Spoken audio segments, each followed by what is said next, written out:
Allah, the merciful, the compassionate. Assalamu alaikum bachcho. Today is our lecture number 12, class first year, subject English. Today we are going to start our lesson number 3, Dark They Were and Golden Eye. बच्चों ये lesson dark they were and golden eye Ray Bradbury ने लिखा है और it is a science fiction. ये एक science fiction है. Science fiction क्या होती है? साइंस फिक्शन होती है कि साइंस की प्रोग्रेस को देखते हुए, साइंस की तरक्की को देखते हुए अपने माइंड में एक सिचुएशन क्रिएट कर ली जाए, सोचा जाए कि साइंस जिस तरह से तरक्की कर रही है हो सकता है 15-20 साल बाद ऐसा हो. यही कुछ जो रे ब्रैडबरी है उन्होंने सोचा और उन्होंने ये सोचा कि कुछ अर्से बाद ऐसा होगा कि लोग जमीन से मार्स पर जाने लगेंगे. मार्स आपने पढ़ा होगा, आपके सोलर सिस्टम में एक प्लैनेट है मार्स, जिसे मरीख कहते हैं हम लोग. तो उसने ये सोचा कि कुछ अरसे बाद ऐसा होगा कि लोग अपनी जिंदगी जो ये अर्थ की जिंदगी है इससे तंग आकर मार्स पे जाकर रहना शुरू कर देंगे. और यही बात उन्होंने एक फैमिली के हवाले से की है कि एक फैमिली है जो कि मार्स पर चली गई है.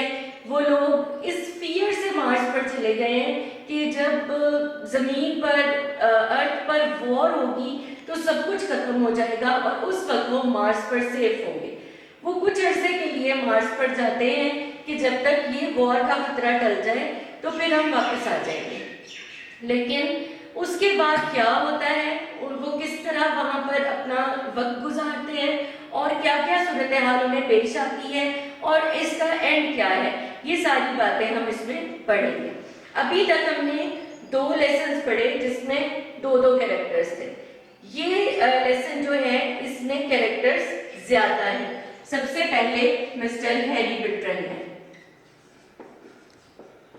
ये वो शख्स है जो अपनी फैमिली के साथ रॉकेट में बैठकर अर्थ से मार्स पर चला गया.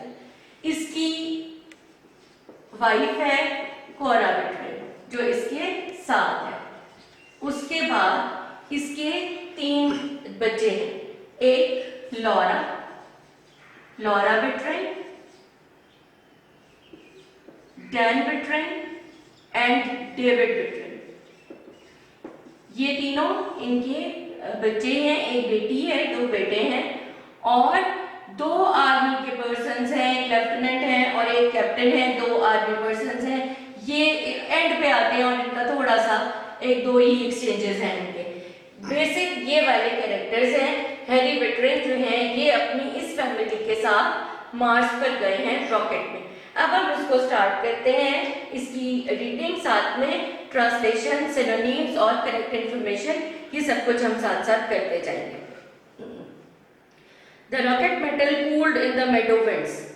रॉकेट का मेटल, रॉकेट की धात चरागाह की हवाओं में, सब्जाजार की हवाओं में ठंडी हो गई. कौन सा रॉकेट?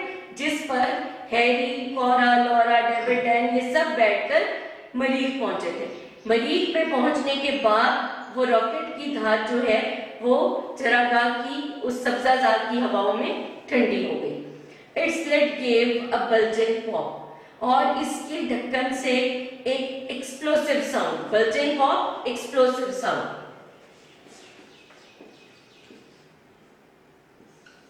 बल्जिंग पॉप का मतलब होगा एक्सप्लोसिव साउंड, एक धमाके की आवाज. छोटी सी हल्की सी धमाके की आवाज आई और वो दरवाजा खुल गया. From the clock interior stepped a man, a woman and 3 children. और इसके अंदर से एक आदमी, एक खातून और 3 बच्चे बाहर आए. The other passengers reeled away across the Martian meadow, leaving the man alone among his family. दूसरे मुसाफिर, मतलब वो अकेले नहीं आए थे, एक फैमिली नहीं आई थी, बहुत से लोग ऊपर आए थे, रॉकेट में बैठ के मार्स पर आए थे. और दूसरे पैसेंजर्स, दूसरे मुसाफिर रिल्ड away means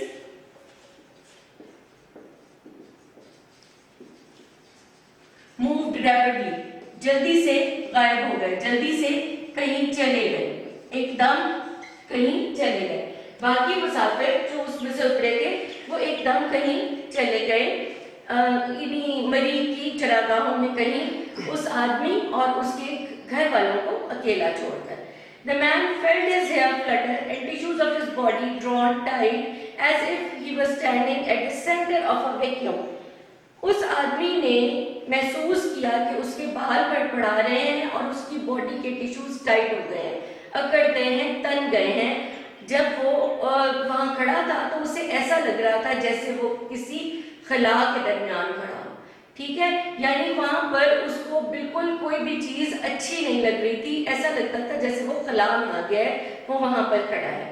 His wife before him seemed almost to drill away in smoke.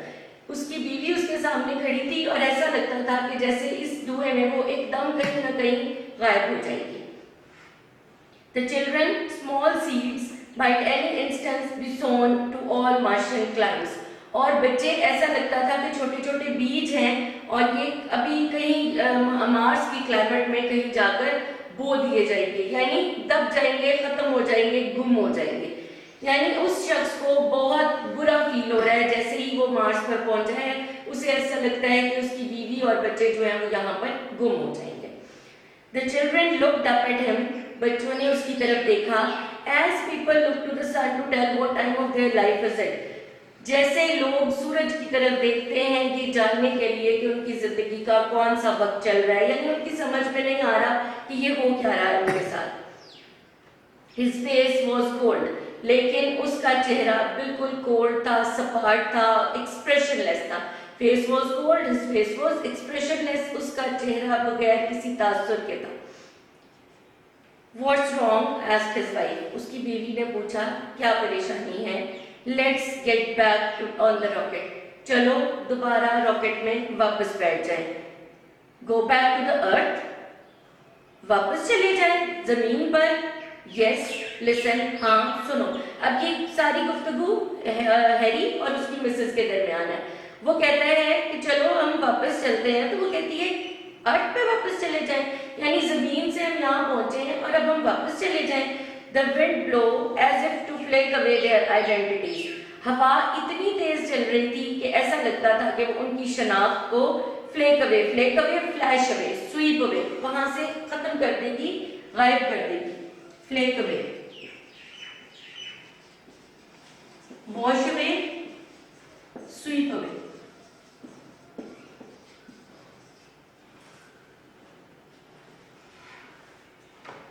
At any moment, the Martian air might draw his soul from him. उसे ऐसा लगता था किसी भी लम्हे मरीज की हवा उसकी रूह खींच कर ले जाएगी। As marrow comes from a white bone, जैसे कि एक सफेद हड्डी से गूदा बाहर आता है। He felt submerged in a chemical that could dissolve his intellect and burn away his past. उसे ऐसा लगता था कि वो submerged, drowned, डूबा हुआ है। Submerged means drowned. उसे ऐसा लगता था कि वो किसी कीमियाई मादे में, किसी केमिकल में डूबा हुआ है, जो इसकी सारी जो इंटेलेक्ट है, इसका विजडम है, उसको खत्म कर देगा। इंटेलेक्ट में विजडम, जहानत, उसको खत्म कर देगा और उसके पास्ट को बर्न कर देगा, यानी उसके माजी को जला देगा, उसको मतलब इनसेन कर देगा, उसकी यादाश्त हो जाएगी, उसकी पावर ऑफ थिंकिंग खत्म हो जाएगी। उसको ऐसे लग रहा था, यानी वो बहुत ज्यादा डरा हुआ था। They looked at the Martian hills that time had worn out with crushing pressure of years. उन्होंने मार्स की पहाड़ियों की तरफ देखा जिसको वक्त ने अपने गुजरते हुए सालों के दबाव से खस्ता हाल कर दिया था, वॉन कर दिया था, स्पॉइल कर दिया था। यहाँ पर वॉन आएगा, स्पॉइल, खराब कर देना, तोड़ देना, तोड़ फोड़ देना, अपने सालों में उसको खस्ता हाल कर दिया था। They saw the old cities. उन्होंने वहाँ पर पुराने शहर देखे। Lost in their meadows, जो अपनी चरागाहों में गुम हो चुके थे। क्या मतलब है इसका? यानी यहाँ पर कभी शहर हुआ करते थे, लेकिन अब सिर्फ वो चरागाह में उनके बाकियात हैं। थोड़ा बहुत लगता है कि यहाँ पर पहले कोई सिटीज थी। Lying like children's delicate bones among the blowing lakes of grass. और ऐसा लगता था कि वो बच्चों की डेलिकेट मीन्स फ्रेजाइल, नाजुक, बहुत नाजुक हड्डियों की तरह इस ग्रास की लेक में, यानी लहलहाती हुई घास की झील में इधर उधर बिखरी पड़ी है। इसका क्या मतलब है? यानी वो बिल्कुल बेनामो निशान थे। एक लहराती हुई घास की झील के अंदर बच्चों की छोटी छोटी बोन्स, मतलब वो हार्डली सी थी, नजर भी नहीं आ रहे थे। जो सिटीज में घर बने हुए थे जो वो टूट फूट चुके थे और बिल्कुल खत्म हो चुके थे। चेन अप हैरी, हौसला करो हैरी, सेड हिज वाइफ, उस बीवी ने कहा, इट्स टू लेट, अब बहुत देर हो चुकी है। किस चीज को बहुत देर हो चुकी है? वापस जाने के लिए बहुत देर हो चुकी है, यानी अब हम यहाँ आ चुके हैं और अब हम वापस नहीं जाएंगे। We have come over 60 million miles। Ji 60 million miles, ये आपकी करेक्ट इंफॉर्मेशन कि वो कितना ट्रेवल करके यहाँ तक पहुंचे थे। What is the distance of Earth from Mars? ठीक है, तो वो 60 मिलियन माइल्स, ये आपकी करेक्ट इंफॉर्मेशन में एक इंपॉर्टेंट एमसीक्यू हो सकता है। Distance of earth from Mars, distance of Mars from earth कितना है? 60 million miles. The children with their yellow hair hollered at deep dome of the Martian sky। पीले बालों वाले बच्चे, पीले बालों वाले बच्चे कौन होते हैं? ज्यादातर अमेरिकन के लाइट गोल्डन हेयर होते हैं और वो यहाँ पर उन्होंने येलो कहा है उन्हें, यानी अमेरिकन बच्चे, अमेरिकी बच्चे, पीले बालों वाले बच्चे।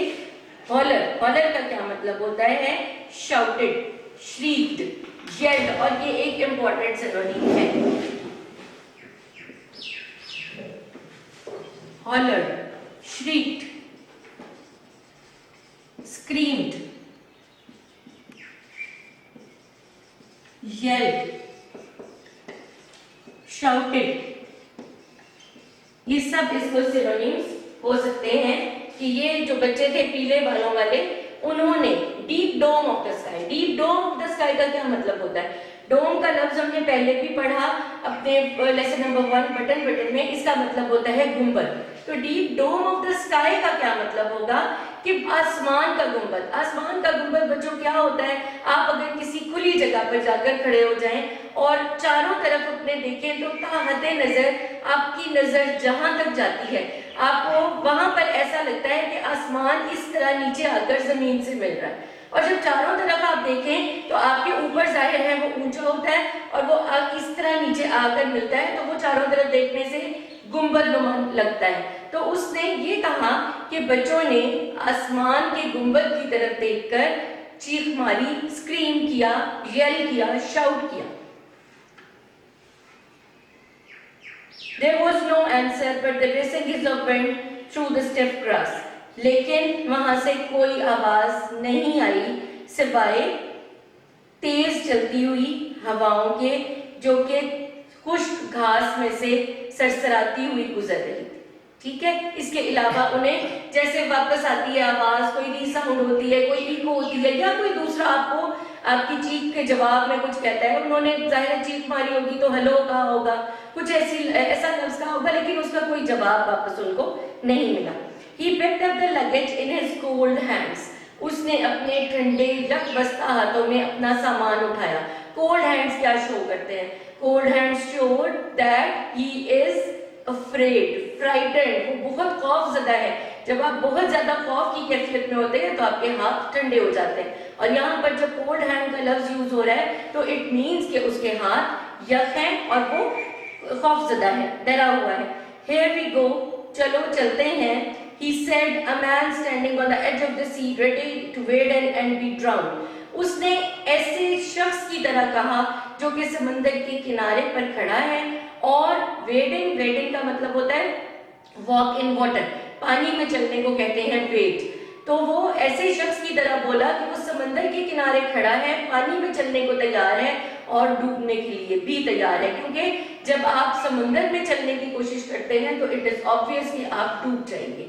ठीक है, तो उसको पता था कि we are not Martian people, उसको पता था कि we don't belong to Mars. यहाँ की आबो हवा यहाँ की आबो हवा मार्स से, अर्थ से बहुत ज्यादा डिफरेंट थी, और उसको लग रहा था कि यहाँ पर उनका बचना, उनका रहना बहुत मुश्किल है, लेकिन उसकी मिसेस किसी भी सूरत वापस जाने के लिए तैयार नहीं थी। इसलिए उसने लगेज उठाया और फाइनली उसने कहा कि ठीक है, यहाँ पर फिर रुकते हैं, लेकिन उसको इस बात का भी अंदाजा था कि it's not going to be easy.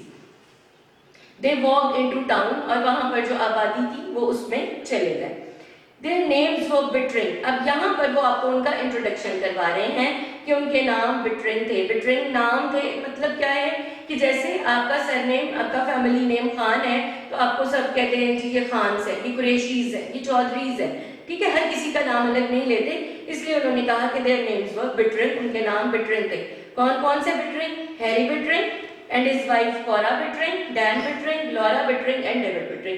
ये सब उनके नाम है, ये हमने पहले डिस्कस किए थे, ये उसकी पूरी फैमिली है और उसके बीवी बच्चों के नाम है। They built a small white cottage and ate good breakfast there। उन्होंने एक छोटा सा सफेद घर बनाया और वहाँ बहुत अच्छे नाश्ते किए। अच्छे नाश्ते किए means time is passing by, वक्त गुजर रहा है, वो वहाँ रह रहे हैं और अपना वक्त गुजार रहे हैं जो अच्छा गुजर रहा है। But the fear was never gone, लेकिन खौफ कहीं नहीं जा रहा, खौफ वहीं है। It lay with Mr and Mrs Bittering, a third unbidden partner at every midnight talk, at every dawn awakening. ये खौफ उनका तीसरा अनबिडन पार्टनर है। अनबिडन, अनबिडन का क्या मतलब होता है? अनइनवाइटेड। अनबिडन मीन्स अनइनवाइटेड, बिन बुलाया, यानी वो नहीं चाहते कि वो फियरफुल हो, वो नहीं चाहते कि उन्हें कोई खौफ हो, but fear is always with them. उनका तीसरा अनबिडन पार्टनर है। रात को जब वो आपस में कोई बात कर रहे होते हैं, किसी भी टॉपिक पे बात कर रहे होते थे तो उनकी बातों में फियर था, और जब वो सुबह जागते थे तब भी उनकी बातों में खौफ था। I feel like a salt crystal, he said। उसने कहा मैं महसूस करता हूँ जैसे मैं एक नमक का जर्रा हूँ। इन अ माउंटेन स्ट्रीम, जो एक तेजी से बहती हुई नदी में हूँ। बीइंग वॉश्ड अवे, जो कि बह रहा है। वी डोंट बिलोंग हियर, हम यहाँ से ताल्लुक नहीं रखते। वी आर अर्थ पीपल, हम जमीन के लोग हैं। दिस इज मार्स, ये मरीख है।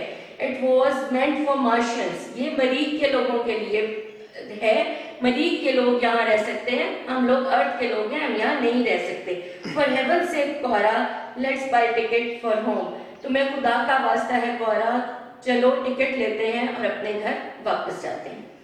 But she only shook her head, लेकिन उसने सिर्फ अपना सर नफी में हिलाया, यानी उसने मना कर दिया जाने से। One day the atom bomb will fix the earth, और क्या कहते हुए मना किया कि एक दिन एटम बम इस दुनिया को तबाह बर्बाद कर देगा। फिक्स का मतलब finish, destroy. Fix means destroy. वो कहती है कि एक दिन एटम बम इस दुनिया को, अर्थ को तबाह कर देगा, और then will be safe here, तो हम यहाँ पर महफूज होंगे। सेफ एंड इनसेन, हाँ, महफूज और पागल। इनसेन मीन्स क्रेजी, मैड, यानी हम यहाँ सेफ तो होंगे लेकिन उस वक्त तक हम यहाँ पर रहते रहते पागल हो चुके होंगे। ठीक है बच्चों, यहाँ तक क्लियर है? यहाँ तक हमने ये पढ़ा कि एक फैमिली ऑफ 5 है जो दूसरे लोगों के साथ अर्थ से मार्स पर आती है, और यहाँ आते ही जो उनका हेड ऑफ द फैमिली है मिस्टर हैरी बिट्रिंग है, वो खौफ का शिकार हो जाते हैं। वो कहते हैं कि हम वापस चलते हैं, लेकिन उनकी मिसेस उनको किसी भी तरीके से वापस नहीं जाने दे रही, और वो कहती हैं कि जब वॉर होगी अर्थ पे तो हम मार्स पर सेफ होंगे। और हैरी कहता है कि हाँ हम सेफ तो होंगे लेकिन उस वक्त तक हम पागल हो गए होंगे। नेक्स्ट लेक्चर में इससे आगे इसकी ट्रांसलेशन, सिनोनिम्स और करेक्ट इन्फॉर्मेशन हम देखेंगे। Thank you.